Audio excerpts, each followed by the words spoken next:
சரண் Krishna YouTube சேனலுக்கு உங்களை அன்புடன் வரவேற்கின்றேன். அமாவாசையில் வீடு துடைக்கலாமா?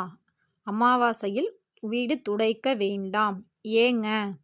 ஏன்னு பார்த்தீங்கன்னா, அமாவாசை அன்று பல வேலைகள் பெண்களுக்கு இருக்கும். அதுவும் குறிப்பாக இந்த மகாலய அமாவாசை, ஆடி அமாவாசை, புரட்டாசி அமாவாசைகள்லாம் நம்ம முன்னோர்களை நினைத்து படையல் போட்டு வணங்குவோம். தர்ப்பணம் கொடுப்பவர்கள் தர்ப்பணம் கொடுப்பாங்க. இப்படி பல வேலைகள் இருக்கு. பெண்கள் பொதுவாகவே அமாவாசை மட்டுமில்லை, எந்த வழிபாடாக இருந்தாலும் சரி, எந்த பூஜைக்குரிய நாளன்றும் வீடு துடைப்பதை தவிர்ப்பது நல்லது. ஏன்னா முதல் நாளே நம்ம வீடு வாசல்லாம் துடைத்து படையலுக்கு தேவையானது, பூஜைக்கு தேவையானதெல்லாம் நம்மளால அன்னைக்கு செய்ய முடியும். ஏன்னா அன்னைக்கும் வீடு துடைச்சிட்டு பூஜைக்கான வேலைகளும் செய்யும்போது பெண்கள் ரொம்பவே அசதியாகி விடுவார்கள். அதனால் எந்த ஒரு வழிபாட்டிலும் அவர்களால் முழுமையாக ஈடுபட முடியாது. அதனால தான் முதல் நாள் நம்ம வீடு வாசல் சுத்தம் செய்கிற வேலையெல்லாம் செய்து வைத்திரணும் அப்படின்னு நம்ம முன்னோர்கள் நமக்காக சொல்லி வைத்திருக்கிறார்கள்.